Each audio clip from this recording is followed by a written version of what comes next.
दैनिक आहार है वचन का प्यारा उपहार।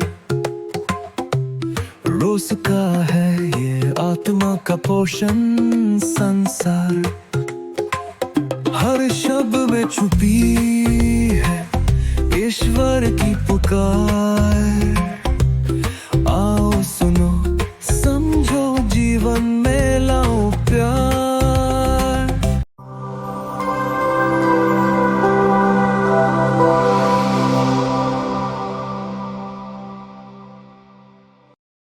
दैनिक आहार में आपका स्वागत है। सबों को जय यीशु।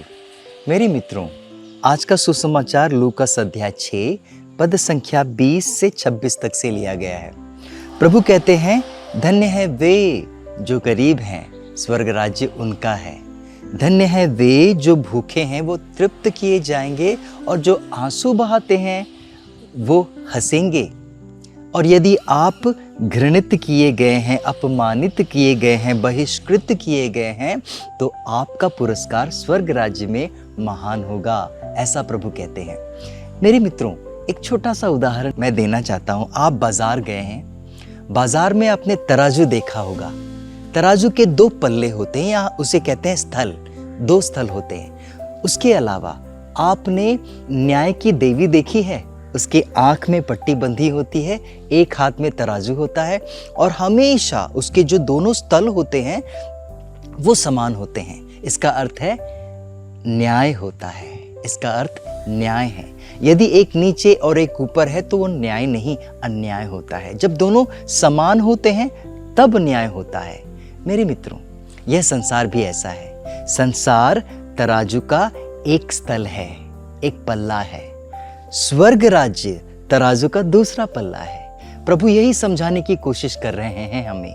प्रभु कहते हैं, यदि आपकी जिंदगी में आंसू ही आंसू हैं, दुख ही दुख हैं, तकलीफ ही तकलीफ है, इसका मतलब है कि आपके जीवन में आनंद नहीं था और आपका जो तराजू का पल्ला या स्थल है वो हमेशा ऊपर रहा, क्योंकि आप हल्के थे। प्रभु कहते हैं स्वर्ग राज्य में वो समान हो जाएगा। कैसे? यहाँ ऊपर है तो यह नीचे हो जाएगा। मतलब आपके जीवन में इतनी खुशहाली, इतना आनंद, इतना परिपूर्णता रहेगी कि आपका जीवन हमेशा परिपूर्ण रहेगा, भरा रहेगा। प्रभु यही कहते हैं। और इसीलिए तो प्रभु यह साबित करना चाहते हैं कि स्वर्ग राज्य में जो लोग आंसू बहाते थे इस दुनिया में, वो वहाँ खुश होंगे। जो यहाँ भूखे थे वो वहाँ तृप्त होंगे, क्योंकि स्वर्ग राज्य कुछ और नहीं बल्कि न्याय है। वो अन्याय वाली जगह नहीं, न्याय वाली जगह है। और इसीलिए जो दूसरी सीख मैं आपको देना चाहता था वो ये है, यदि आपको ऐसा लगता है कि मेरे जीवन में बीमारी ही बीमारी है, आंसू ही आंसू हैं, परेशानी ही परेशानी है, तो आप एक नई सीख लीजिए। और वो ये है कि आपके आंसू एक वाहन है, आपके परेशानी एक वाहन है, आपकी बीमारी एक वाहन है। आप खुशी खुशी उस वाहन में बैठें और ये जो वाहन है आपको सीधा स्वर्ग ले जाएगा। सबों को जय यीशु।